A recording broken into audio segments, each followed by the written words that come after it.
Hello,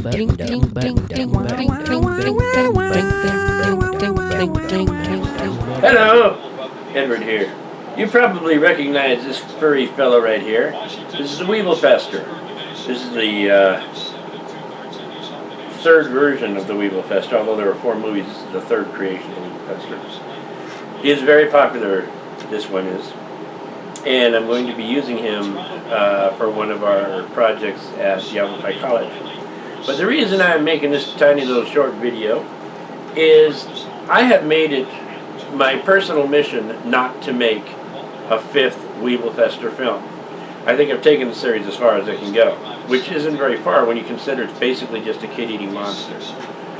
But since he is such a popular character, and since whenever I make a Weeblefester film, people want it, they want to see it, they want to buy it, it gets a lot of laughs, it's just the premise is so absurd that it's it's really popular.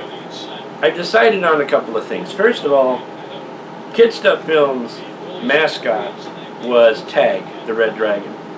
I haven't used Tag in a long time, and not a lot of people recognize Tag or know what he's all about. But the Weeblefester is very popular. So the Weeblefester is going to become Kid Stuff Films' mascot. That's what your people are cheering about that. It's baseball game. So that's one thing. So when Kid Stuff Films goes out to do anything, like in October we're doing a show with AZ Fitness and so forth, I'm going to fix this guy up a little bit more so he's more of a full body costume besides just a prop, and he's going to represent Kid Stuff Films.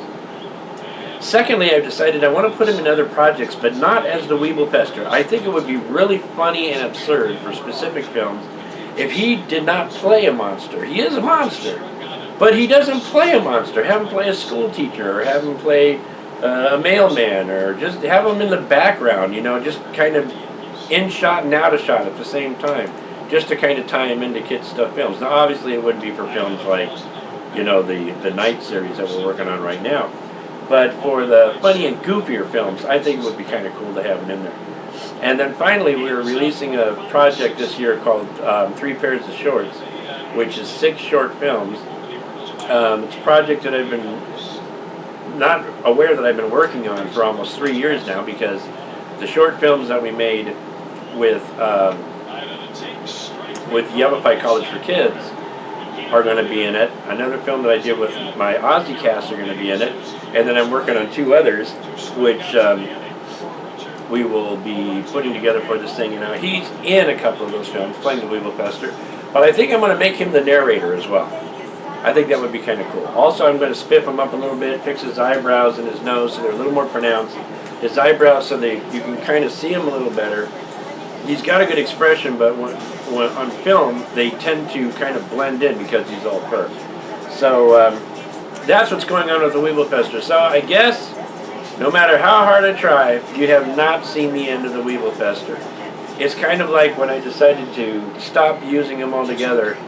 It was kind of like if I was a major Hollywood studio back in the 60s or 70s or whatever, or even the 50s, and just saying, you know what, I'm tired of that Douglas Fairbanks Jr. I don't want John Wayne in my films anymore. Let's just not put him in there anymore.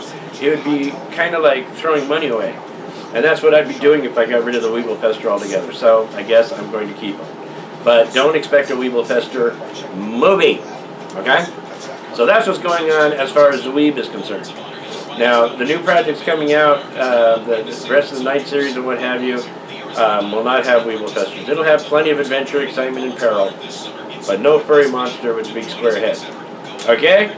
Take that.